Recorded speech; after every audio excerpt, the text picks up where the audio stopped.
So now let's start. The appropriation are more than available profit. What is going to happen when appropriations are more? So it is also possibility that the amount of the appropriation as per the deed is more than the amount of the profit available. हो सकता है कि हम साल भर में 2 लाख का profit कमाएं, राइट? पर हमको देना है पार्टनर्स को मे बी 3 लाख का, 3.5 लाख का. So 2 लाख में से हम 3.5 लाख कैसे दे सकते हैं? We cannot, right? So in this situation, अगर ऐसी सिचुएशन अराइज होती है, profit available for distribution among the partners is distribution in the ratio of appropriation to be made. ऐसे टाइम पे प्रॉफिट को अप्रोप्रिएशन रेशियो में डिस्ट्रीब्यूट किया जाएगा, राइट? सो इसको तो समझने के लिए I'll just take on fictitious example, and this fictitious example I want to explain, right, with the help of my whiteboard. So what I'm going to do is I'm going to open my whiteboard. I'm going to share my whiteboard with you, right? Let's look at this fictitious example carefully. Suppose there are two partners, right? ऐसे मान लो कि दो partners हैं. The partners' name are A and B. Everyone can see the whiteboard clearly? Yes, sir. Okay. Now suppose this partner's name is A and B, and now they're sharing the profit in the ratio of 3:2, right? Interest on capital needs to be charged at, let's say, 5% per annum for both of them. Interest on drawing दोनों का अलग है, और तो बोल सकता हूँ मैं इसका 600 है और बी का 900 है, for example. Both have contributed some capital, let's say 2 lakh amount of capital, each of them 2 lakh and 2 lakh, right? Even then, we are going to entitle the salary to A at, for example, as a मान लो कि 1,000 per month, right? Just to A, not to B. B को कुछ नहीं. And at the end of the year, for example, the available profit available for distribution is 40,000.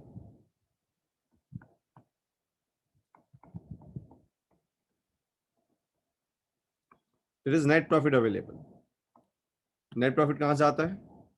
It comes from the P&L account. और हमारे पास कितना है वो? 40,000, for example. Now, can we do all these appropriations? मेरा पहला सवाल ये है, क्या हम ये सब appropriation कर सकते हैं? तो निकालते हैं appropriation कितने करने हैं हमको, right? अगर हम हिसाब निकालेंगे 40,000 कैसे डिस्ट्रीब्यूट करना है, तो पहले तो हम बोलेंगे सर इंटरेस्ट ऑन कैपिटल हमको देना पड़ेगा, right? Let's say available profit कम कर देता हूं मैं, 40,000 भी नहीं, तो आपको थोड़ा अच्छे समझ में आएगा, बहुत ही कम हो गया प्रॉफिट, 20,000 कर देता हूँ. सो इंटरेस्ट ऑन कैपिटल पहले निकालना पड़ेगा. 2 लाख का 5% दोनों निकालेंगे, ए का और बी का कितना होगा, राइट? इंटरेस्ट ऑन ड्रॉइंग दिया गया है, कितना है, 600 एंड 900. सैलरी टू ए देना है कितना, 1,000 पर मंथ, यानी साल का कितना,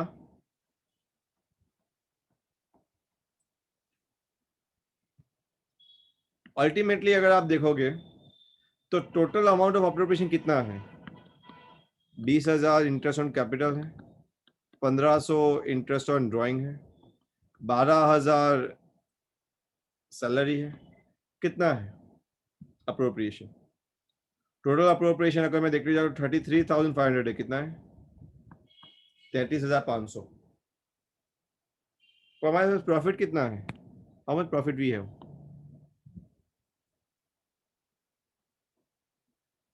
यस,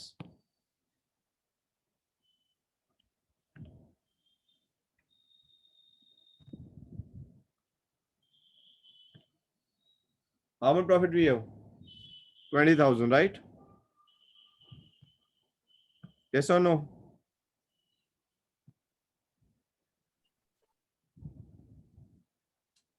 Yes, sir.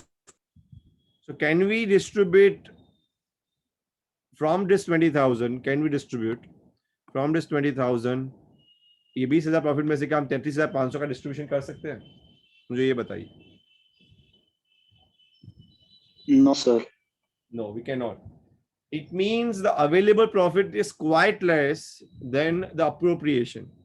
इसी को हम बोलते हैं कि प्रॉफिट की अवेलेबिलिटी बहुत कम है अप्रोप्रिएशन के मुकाबले. जब ऐसा होता है ना, तो at that point of time आप क्या बोलोगे मुझे अभी? How we need to share this profit. हम कैसे शेयर करेंगे इसको 33,500 को?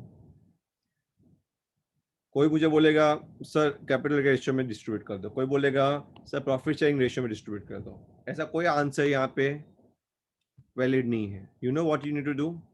You need to share this entire appropriation, right, from this available profit in appropriation ratio only. appropriation ratio का मतलब क्या? जो आपका appropriation है, जैसे कि ए का appropriation कितना है 22,600, बी का appropriation कितना है 10,900. कहने का मतलब ये 20,000 को कौन से रेशियो में डिवाइड करना पड़ेगा? 226:109 में, right? Which ratio we have divided? In the appropriation ratio. ये समझ में आ रहा है?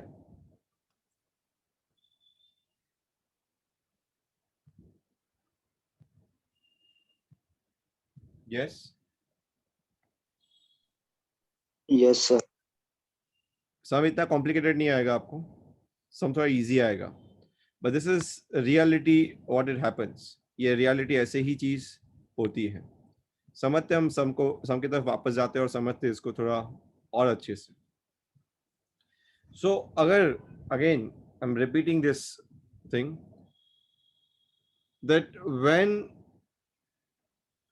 the profit available for appropriation is less, right?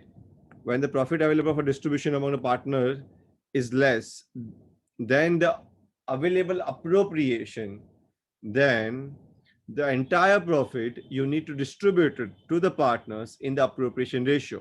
आपको ये पूरा profit partner को appropriation ratio में ही distribute करना है. Let's take an example, right? Atul and Amit are the partners in the firm, and as per the partnership deed, the partners are to get a salary of 1 lakh and 1,20,000 per annum, respectively.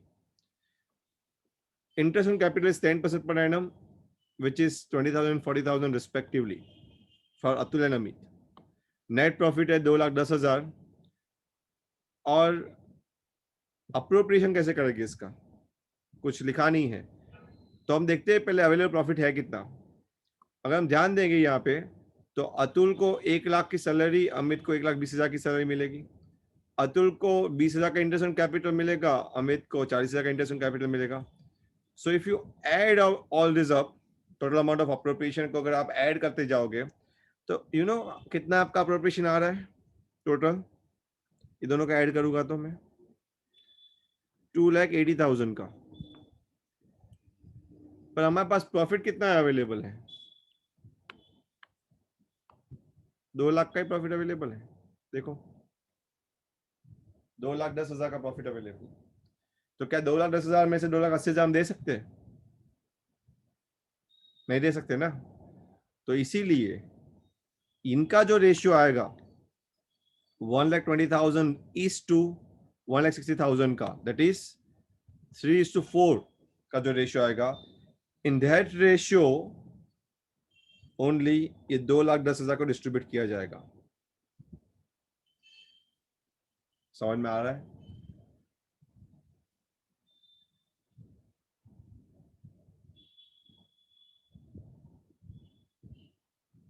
Yes or no?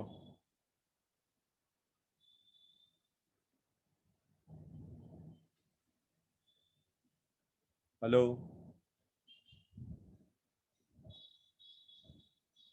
सो रहे हो क्या?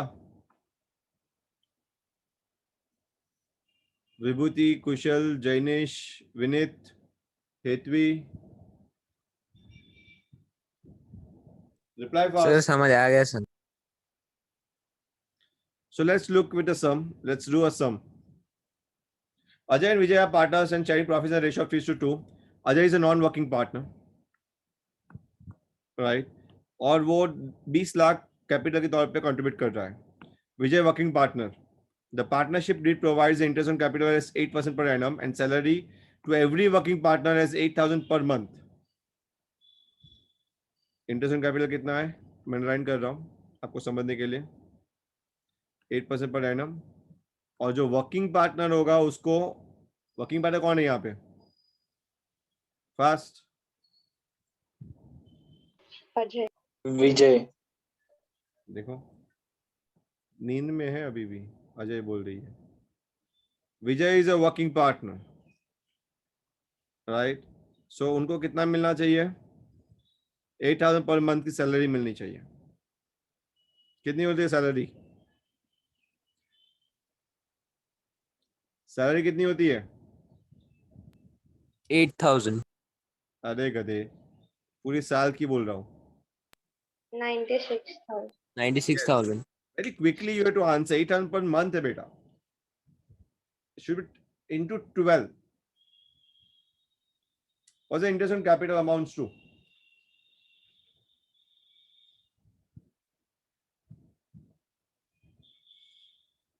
कितना आएगा interest on capital?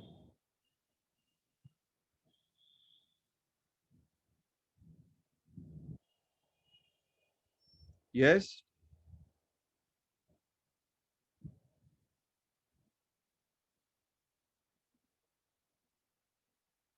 कितना time लगता है interest on capital निकालने के लिए? 8% ऑफ 20 लाख.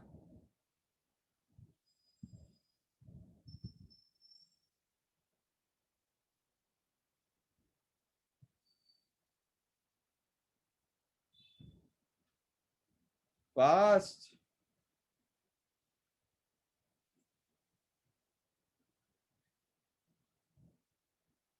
विनियर कितना होता है?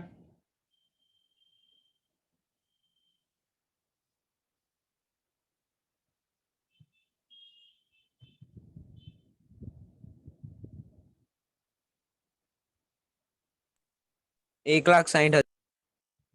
1,60,000. Isn't it? तो हमको अजय को क्या देना है? What we need to give to Ajay? 1,60,000 देना है अप्रोप्रिएशन के तौर पे, क्योंकि उसको सैलरी तो मिलेगी नहीं. उसने तो सिर्फ पैसा दिया है, कैपिटल दिया है, तो उसका सिर्फ ब्याज मिलेगा उसको. जबकि विजय को क्या देना है? सैलरी मिलेगी उसको. वो वर्किंग पार्टनर है. कितना है टोटल अप्रोप्रिएशन अमाउंट? कितना होगा टोटल अप्रोप्रिएशन अमाउंट दोनों मिला के, अजय और विजय का?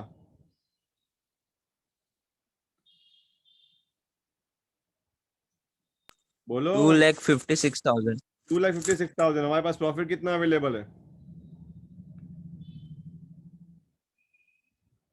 Profit before providing for interest on capital partner salary, ये देने से पहले हमारे पास प्रॉफिट कितना अवेलेबल है? Only 80,000. What will we do? क्या करेंगे?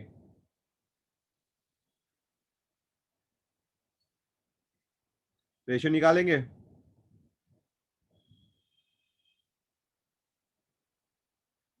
यस. 440 160. 428 410 40. 47 क्या रेशियो आया?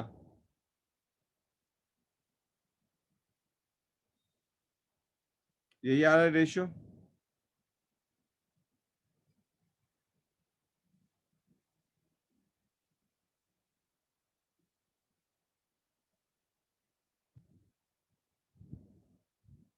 Yes. Yes sir.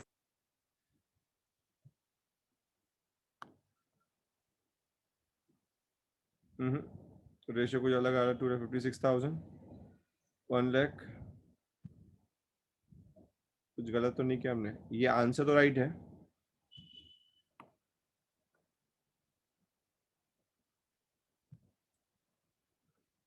$1,60,000 interest on capital, 96,000 salary, बराबर है।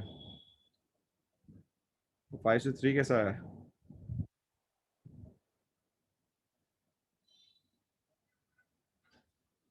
ओके, 8 से डिवाइड करते हैं, 4 से डिवाइड कर, क्या था, 8 20s आ,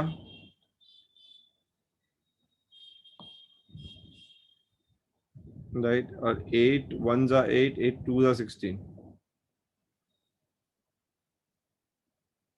4 5s आ 20, 4 3s आ 12, सॉरी 5 to 3 आंसर आएगा, my mistake. Clear? Yes? Yes, sir. So look in here how they distributed profit. उन्होंने profit and loss account, net profit यहाँ पे लिखा है, and then in profit and loss appropriation Ajay के capital को interest on capital दे दिया 50,000 का, और विजय कैपिटल में सैलरी दे दी 30,000 की. This is how they distributed. Now all the special aspects of partnership accounts we need to understand. In the partnership accounts, there are some aspects that need to require a detailed discussion. जैसे कि partners capital account क्या होता है, remuneration salary क्या होता है, ये सब पे हम हर एक में डिटेल डिस्कशन करने वाले हैं अभी, one by one, right. Interest on partners capital कैसे निकाला जाता है, इंटरेस्ट ऑन पार्टनर्स ड्राइंग कैसे निकाला जाता है, अगर अप्रोप्रिएशन इनकरेक्ट हो गया तो क्या हो जाएगा, यानी अगर हमने गलती कर दी तो पास्ट एडजस्टमेंट्स कैसे सॉल्व करेंगे, पिछले पाप हमारे, गारंटी ऑफ प्रॉफिट. ये दो टॉपिक जो है ना वो मैं लास्ट में लूंगा. मैं अभी क्या करूंगा, आज कल और परसों में हम बेसिकली ये 4 टॉपिक को अच्छे से कवर करेंगे. Partners capital accounts, remuneration salary और commission to partners, interest on partners capitals और इंटरेस्ट ऑन पार्टनर ड्राइंग. ये 4 चीज को पहले अच्छे से हम कवर करेंगे, द वेरी फर्स्ट थिंग. और बाकी की जो चीज है, right, that we are going to cover not now, not today, आज हम नहीं करेंगे, यानी ये वीक में नहीं करेंगे, नेक्स्ट वीक में जाएगा वो, राइट. तो वन बाय वन हम हर एक चीज को ध्यान से समझ लेते हैं, और इसीलिए अभी आपको 1-2 दिन तक आपको होमवर्क नहीं होगा, पर डेफिनेटली सैटरडे आते आते आपको होमवर्क आना चालू हो जाएगा, right. So let's understand the partners capital account first. Now partnership firm has more than one owners. एक से ज्यादा पार्टनर होते हैं. Capital account is maintain for each partner separately, ये आप सबको पता है. It is also because each partner separate transaction with the firm. ऐसा हो सकता है ना कि हर एक पार्टनर अपना ट्रांजैक्शन अलग से करेगा, जैसे कि उसको इंटरेस्ट ऑन कैपिटल अलग से मिलेगा, राइट, जितना कैपिटल कंट्रीब्यूट करता है उसके नाम पे. इंटरेस्ट ऑन ड्राइंग अलग से देना पड़ेगा. For example, if Atul, Amit and Akhil are 3 partners in the firm, there shall be 3 capital accounts, Atul, Amit और अखिल का. नाउ मैंने जैसे आपको समझाया था कि यही कैपिटल अकाउंट 2 तरीके से बनता है. एक फिक्स कैपिटल अकाउंट मेथड से बनता है, दूसरा फ्लक्चुएटिंग कैपिटल अकाउंट मेथड से बनता है. समझते डिटेल में वापस, मैंने बोला था आपको कि मैं डिटेल में आएंगे तो वापस मैं समझाऊंगा आपको, तो यहाँ पे मैं वापस समझा रहा हूँ आपको कि फिक्स कैपिटल अकाउंट मेथड क्या होती है, right. Let's understand. The fixed capital means the capital invested by each partner in the firm remains fixed और अनऑल्टर्ड. ये 2 मेथड है. ये पहली मेथड है जिसको हम फिक्स कैपिटल अकाउंट मेथड बोलते हैं, जिसके अंदर कैपिटल जो भी पार्टनर लाएगा, इन्वेस्ट करेगा, वो फिक्स रहेगी या फिर अनऑल्टर्ड यानी अनचेंज रहेगी. Unless a partner introduces additional capital और विथड्रॉज आउट हिज और हर कैपिटल, तब तक वो अनऑल्टर्ड रहेगी जब तक पार्टनर एडिशनल कैपिटल विथड्रॉ नहीं कर लेता या फिर एडिशनल कैपिटल लेके नहीं आता. पर रिमेंबर, ये जो विड्रॉइंग और लाना भी है वो परमानेंट नेचर का होना जरूरी है. परमानेंट यानी वो लाने के बाद वो रखेगा, ऐसा नहीं कि आज लाया कल विड्रॉ कर दिया, नहीं। अगर ऐसी बात है तो उसको फिक्स कैपिटल अकाउंट मेथड नहीं बोलते, क्योंकि वो तो फ्लक्चुएटिंग हो गया वापस। समझ में आ रहा है? तो ऐसे केस में कैपिटल अकाउंट फिक्स रहेगी, it is not going to change, and that is why when fix capital account method is followed, two account is been prepared, दो अकाउंट को प्रिपेयर किया जाता है। एक बोलते हैं कैपिटल अकाउंट जो फिक्स रहेगी, और दूसरा अकाउंट बोलते हैं करंट अकाउंट जो सेपरेट रहेगा, ईच पार्टनर के लिए मेंटेन किया जाता है। नाउ कैपिटल अकाउंट क्या है और करंट अकाउंट क्या है समझते हैं। ये मेथड में capital account of each partner continues to shows the same balance every year, year after year, और चेंज तभी होगा and change only if the additional capital is introduce. जब तक एडिशनल कैपिटल इंट्रोड्यूस नहीं हो तब तक वो चेंज नहीं होगा। Now this additional capital is credited to capital account, या फिर अगर हम विड्रॉ करें तो वो चेंज होगा, और वो दोनों ही परमानेंट नेचर का। जबकि करंट अकाउंट क्या है तो फिर, so current account is maintain to record all the other transaction other than the capital. Capital के अलावा कोई भी ट्रांजैक्शन अगर है तो करंट अकाउंट में लिखा जाएगा। जैसे कि ड्रॉइंग्स भी कैपिटल में नहीं लिखा जाएगा, करंट में ही लिखा जाएगा। Drawings against profit, interest allowed on capital. Drawing against profit यानी नॉर्मल ड्रॉइंग्स, जिसको हम नॉर्मल ड्रॉइंग बोलते हैं, राइट। ये ड्रॉइंग्स अगेंस्ट टॉपिक का एक अलग से टॉपिक आएगा, आपको एक पॉइंट आएगा जो मैं आपको डिटेल में डिस्कशन करूंगा। यहाँ पे जो ड्रॉइंग्स अगेंस्ट प्रॉफिट का जो नाम दिया है ना, उसका मतलब ड्रॉइंग्स ही समझ लो आप। Interest allowed on capital, interest on drawing, salary, commission payable to partner, ये सब कुछ कहाँ लिखा जाएगा? करंट अकाउंट में। कहने का मतलब कैपिटल अकाउंट में सिर्फ और सिर्फ फिक्स कैपिटल आएगी और कुछ नहीं आएगा ये मेथड में। सो करंट अकाउंट में ये सभी चीजें, ड्रॉइंग्स अगेंस्ट प्रॉफिट यानी drawings he, interest on drawing, share of loss, ये सबसे वो डेबिट होगा करंट अकाउंट। डेबिट यानी इससे उनकी कैपिटल कम हो जाएगी। और हर एक करंट अकाउंट में पार्टनर की कैपिटल क्रेडिट कब होगी? क्रेडिट यानी बढ़ कब जाएगी? जब इंटरेस्ट ऑन कैपिटल आएगा, रेम्यूनरेशन आएगा, शेयर ऑफ प्रॉफिट आएगा, और transfer of amount from capital account, capital account से कुछ पैसा आता है, ये सबसे उनकी कैपिटल बढ़ेगी, राइट। पर कैपिटल नहीं, यहाँ पे करंट अकाउंट बढ़ेगा। एक्चुअल में हम कैपिटल नहीं बोलेंगे, क्या बोलेंगे? Current account. यानी कैपिटल तो फिक्स ही रहेगी, हर एक जो चेंजेस आ रहा है वो किस में आ रहा है? करंट अकाउंट में। It should be kept in mind that partner's current account may have a credit or debit balance. Current account का बैलेंस क्रेडिट या डेबिट दोनों हो सकता है। बैलेंस कब बोलते हैं हम किसी की? जिस बाजू ज्यादा हो। फॉर एग्जांपल, अगर करंट अकाउंट है ये,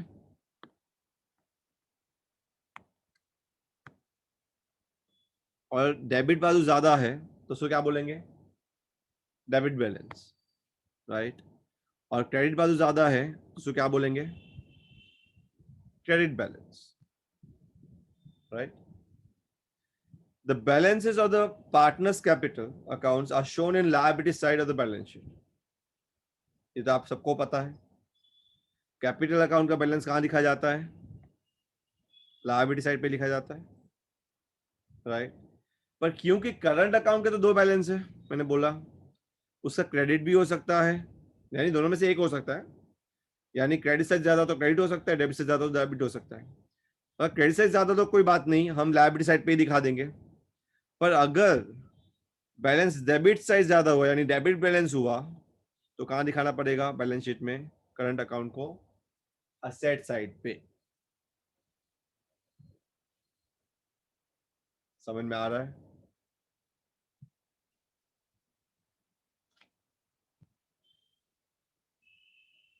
यस, यस सर। ओके। किसी को डाउट यहां तक? Sir raise your hand. Sir ये फिर से सर क्या? यस विभूति? सर आप फिर से समझाओ ना, अगर डेबिट बैलेंस ज्यादा हो तो? डेबिट बैलेंस ज्यादा हो तो डेबिट साइड पे, यानी बैलेंस शीट में असेट साइड पे।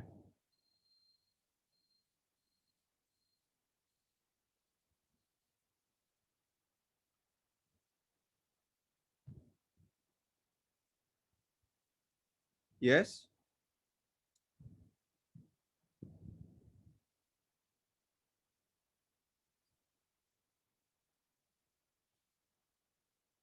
यस विभूति।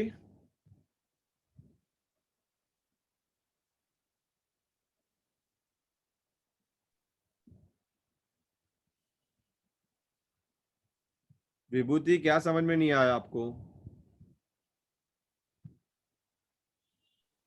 सर यही कि वो बैलेंस शीट में क्यों आए? क्यों, कैपिटल अकाउंट कहाँ लिखते हो आप Vibhuti? Keep your mic open. Capital account कहाँ लिखते हो? सर बैलेंस तो करंट अकाउंट बैलेंस कहाँ शीट लिखोगे? लागू। हाँ करंट अकाउंट कहाँ लिखोगे तो?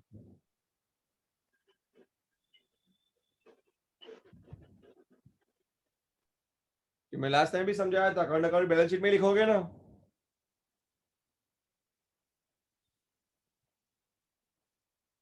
हेलो। Yes sir. तो करंट अकाउंट के मैंने क्या बोला, दो बैलेंस हो सकते हैं, या तो क्रेडिट या तो डेबिट। यानी डेबिट साइज ज्यादा हो तो डेबिट बैलेंस बोलते हैं, क्रेडिट साइज ज्यादा हो तो क्रेडिट बैलेंस बोलते हैं।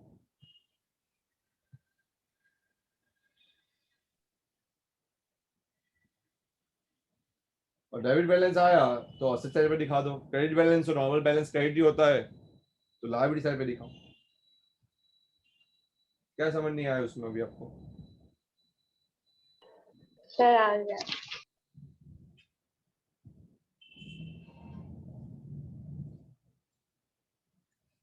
So there are two accounts has to be prepared.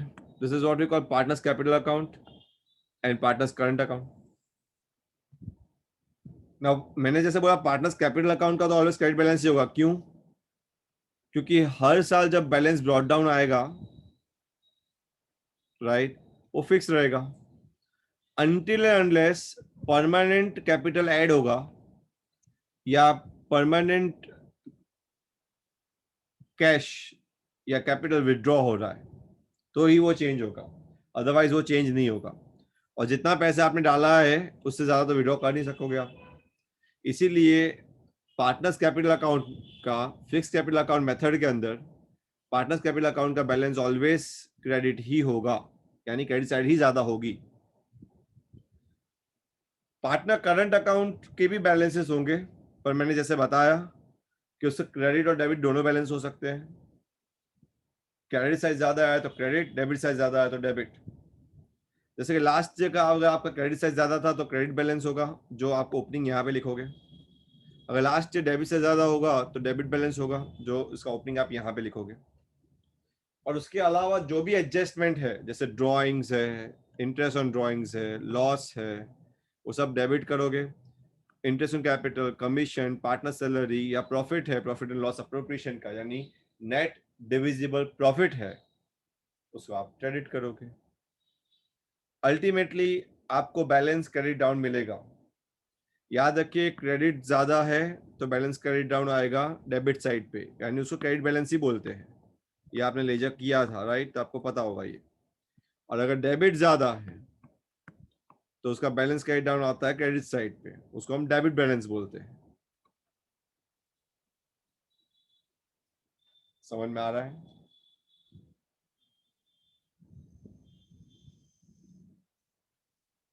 Format याद रह रहा है? ये लर्न किया था format I think.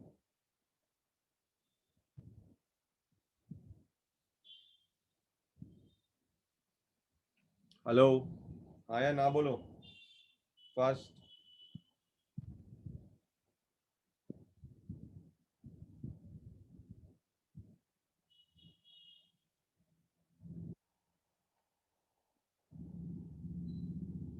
Hello,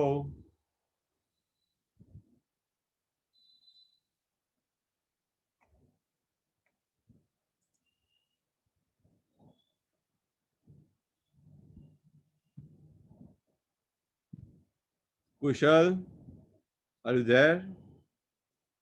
Hetvi, Yes, sir. समझ में आ रहा है बेटा? Yes, sir. Fine. Let's move towards the fluctuating capital account method. Under fluctuating capital account method, मैं जैसे बताया था आपको, only one account has to be prepared, right? और उसको क्या बोलेंगे हम? Capital account. All the transactions of a partner, जैसे कि capital introduced या withdrawn, कुछ भी हो, salary, commission, interest on capital, interest on drawing, right? Drawing against profit, drawings on capital, ये सब कुछ, हर एक चीज कहाँ पे जाएगा? एक ही अकाउंट बनेगा, कैपिटल अकाउंट में ही जाएगा, जो हम नॉर्मल बनाते हैं। जो नॉर्मल अकाउंट हम क्रिएट करते हैं वो फ्लक्चुएटिंग कैपिटल मेथड की ही अकाउंट होते हैं। Now this capital accounts having credit balance are shown in the liability sides while capital accounts having debit balances are shown on the asset side. Now ये capital account की दो balance हो सकते हैं, credit भी हो सकता है और डेबिट भी हो सकता है, राइट? अगर क्रेडिट बैलेंस हुआ तो लायबिलिटी साइड पे दिखा दो, जैसे हम नॉर्मली दिखाते हैं। पर अगर डेबिट आ गया, यानी कैपिटल अकाउंट का भी बैलेंस कम हुआ, इसमें कैपिटल अकाउंट का डेबिट बैलेंस हो सकते हैं, क्यों? क्योंकि डेबिट साइड ज्यादा हो सकती है, तो उस टाइम पे आपको कहाँ दिखाना पड़ेगा? असेट साइड दिखाना पड़ेगा बैलेंस शीट, करंट अकाउंट की तरह। फिक्स कैपिटल अकाउंट मेथड के करंट अकाउंट की तरह यहाँ पे भी कैपिटल अकाउंट के बैलेंस हो सकते हैं, क्योंकि वहां पे करंट अकाउंट का बैलेंस चेंज हो सकता है, राइट? बिकॉज हर एक मसाला हम कहाँ पे डालते हैं? करंट अकाउंट पे। यहाँ पे सभी मसाला हम कहाँ पे डाल रहे हैं? कैपिटल अकाउंट में, यानी कैपिटल अकाउंट यहाँ पे चेंज हो सकता है।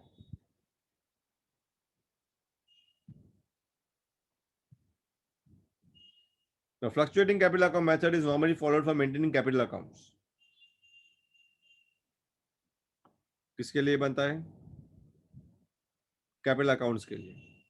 In absence of any instruction, अगर आपको सम साइलेंट हो, कुछ बोला नहीं हो, याद रखिए आपको क्या बनाना है? ऑलवेज आपको फ्लक्चुएटिंग कैपिटल अकाउंट ही बनाना है, राइट? और यहाँ पे जैसे हमने देखा कि हर एक चीज इसमें ही जाएगा।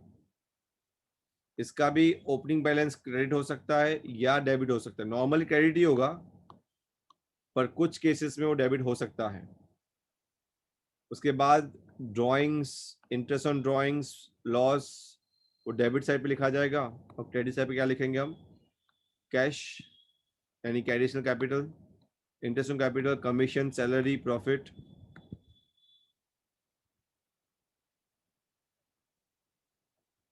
क्लियर है?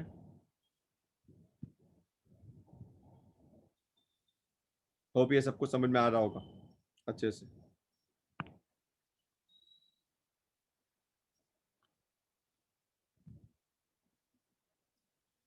Let's look at a very quick difference, right? And then we are going to start with illustration 12. हम समझते हैं lesson 12 को कैसे किया जाए।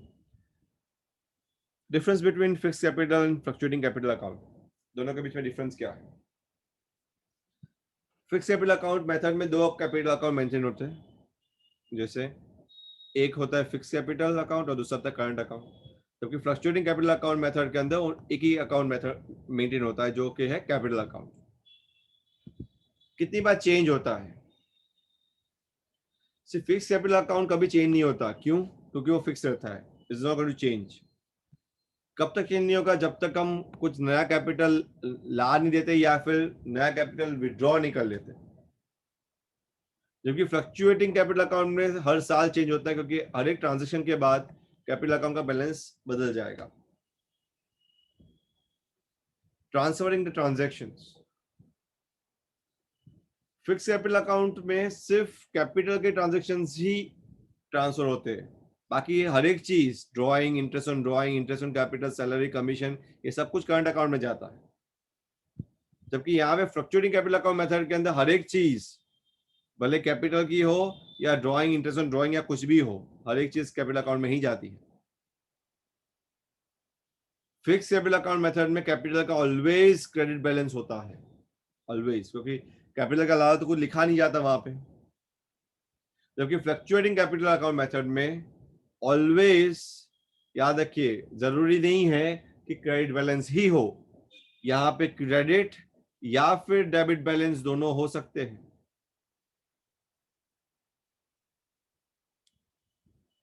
समझ में आ रहा है ये सबको?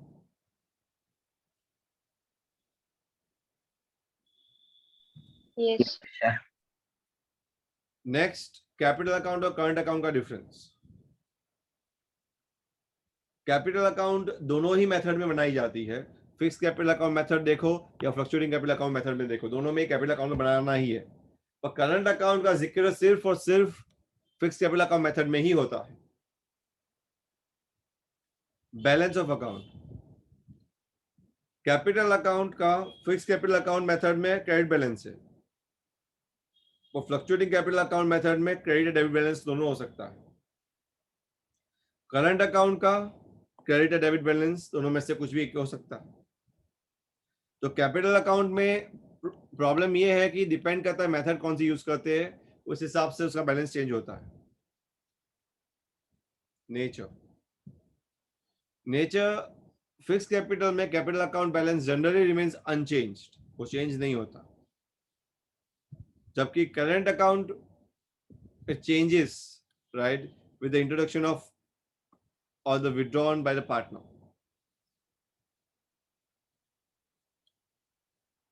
Transactions, कैपिटल अकाउंट क्या रिकॉर्ड करता है? कितना पैसा इन्वेस्ट किया है पार्टनर ने फॉर्म में, वो रिकॉर्ड करता है। जबकि करंट अकाउंट क्या रिकॉर्ड करता है? बाकी की सब मिसलेनियस चीज है, जैसे कि ड्रॉइंग्स है, इंटरेस्ट ऑन ड्रॉइंग्स है, इंटरेस्ट ऑन कैपिटल है, सैलरी है, कमीशन है, प्रॉफिट है, लॉस है, ये सब कुछ मिसलेनियस चीज करंट अकाउंट में रिकॉर्ड होता है। पर हाँ, फ्लक्चुएटिंग कैपिटल बनाते हो तो उसमें भी कैपिटल अकाउंट में रिकॉर्ड होता है। Let's understand with election 12। Election 12 में जनरल एंट्रीज आपको पास करनी है, तो आपको ध्यान रखना पड़ेगा, राइट? देखते हैं इलेक्शन 12 कितना आता है, आपको पता चल जाएगा। The partnership deed provided that the Sonu was to be paid salary of 20,000 per month. कितना हुआ सालाना विभूति?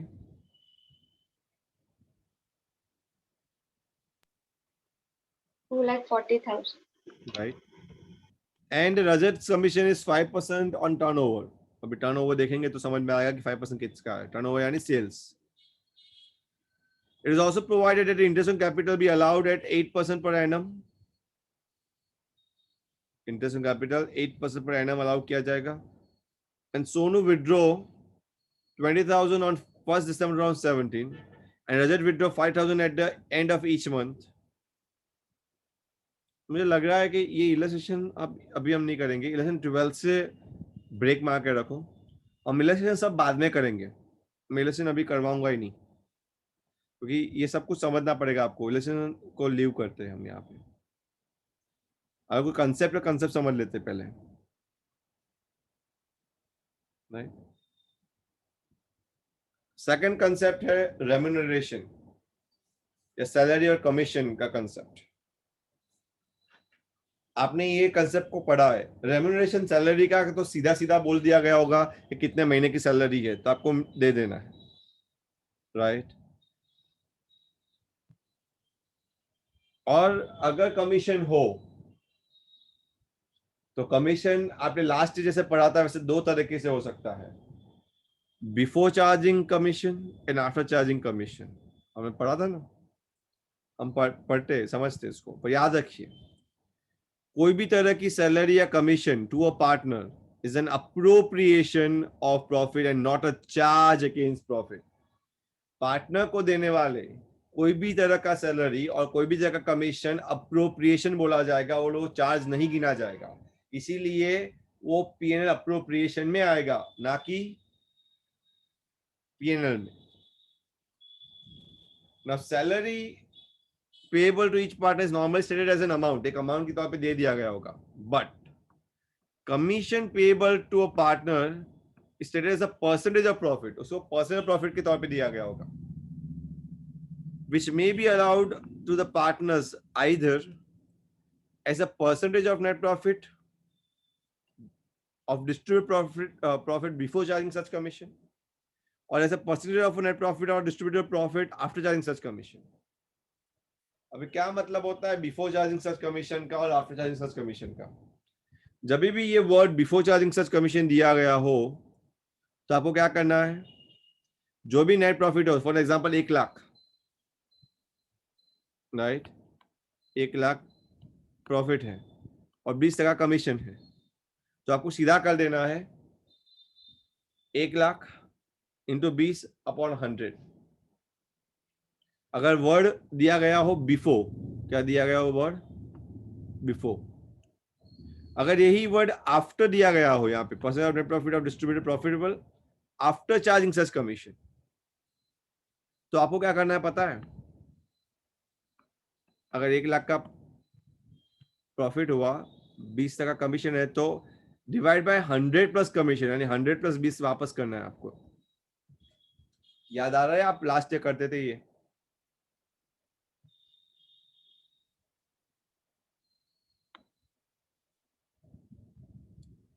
यस?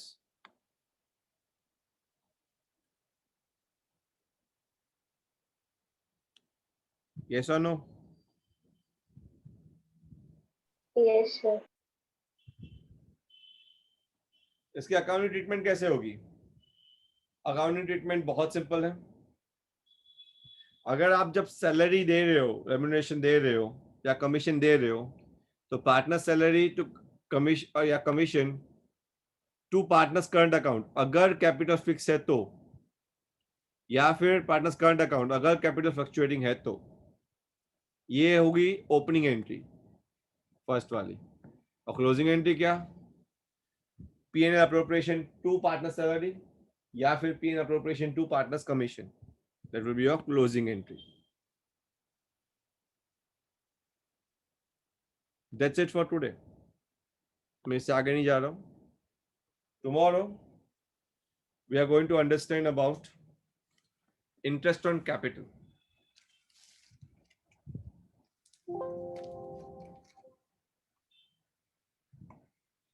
Right?